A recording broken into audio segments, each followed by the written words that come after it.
Rosie's Carnival Special. Rosie is a lively little tank engine. She's very quick. She also likes to be very busy. Any job is a good job for Rosie. One day, Rosie and Emily were at Knapford Station. Sir Topham Hatt had some important news. The Carnival train is waiting at Brendam Docks. Rosie was excited. She hoped Sir Topham Hatt would ask her to pull the Carnival Special. Emily, you must pull the Carnival Special. Rosie was disappointed. Rosie, you must be Emily's back engine. Rosie didn't want to be the back engine. She wanted to pull the Carnival Special on her own. I have a lot to do today. After we pull the Carnival Special, I have to collect the milk from High Farm. Rosie puffed sadly along.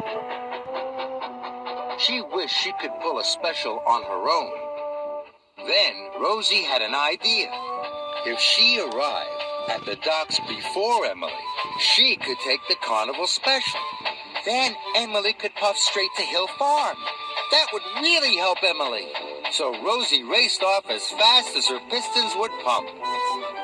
Rosie puffed alongside the Carnival Special.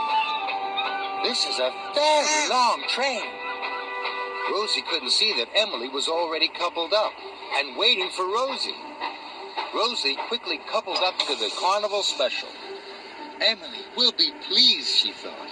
Still, Rosie didn't know that Emily was on the other end of the train. Then there was trouble. Rosie huffed and puffed.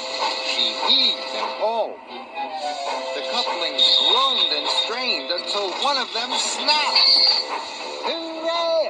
I'm pulling the Carnival Special. But Rosie had left half of it behind with Emily.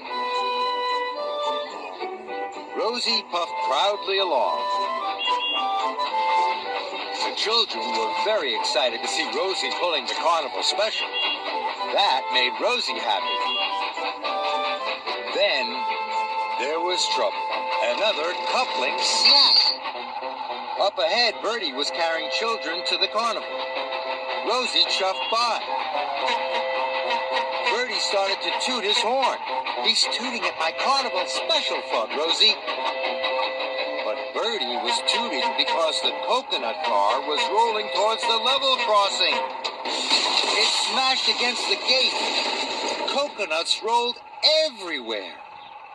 The level crossing was blocked. But Rosie didn't know. She puffed happily on. Then another coupling snapped.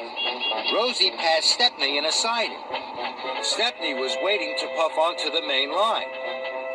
The points changed. Stepney blew his whistle loudly. He's whistling at my Carnival Special, thought Rosie proudly.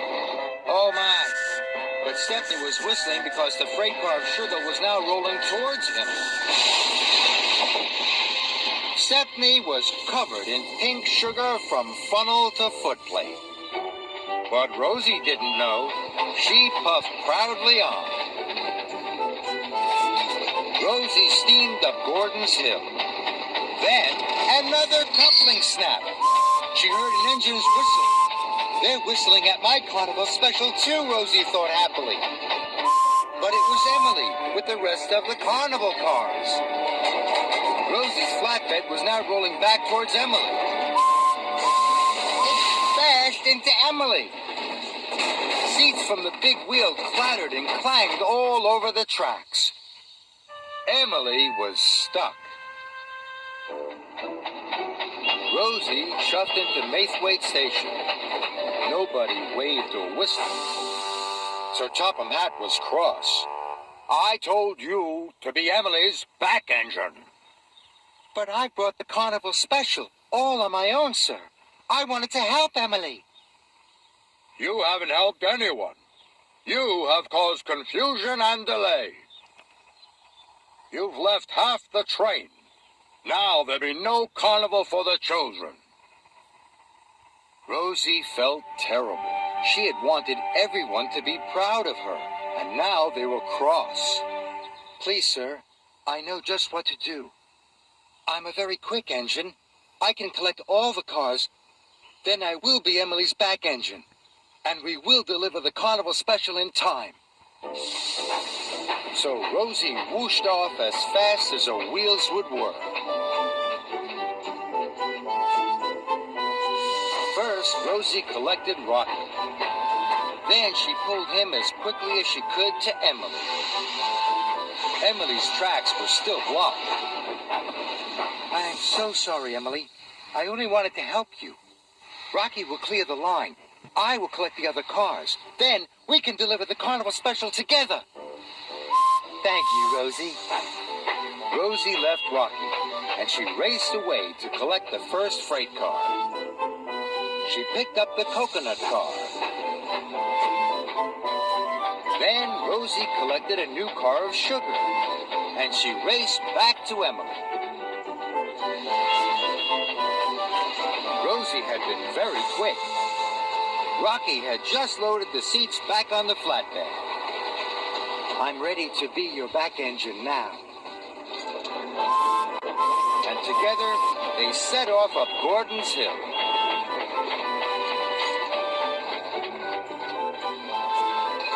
Rosie and Emily arrived at Mapley. All the children waved at the two engines. We have delivered the Carnival special in time. That evening, Rosie and Emily watched the children at the carnival. The children were having a wonderful time. I hope we can work together on another special. The sooner, the better. Working with you is the best of all. Rosie couldn't have felt happier.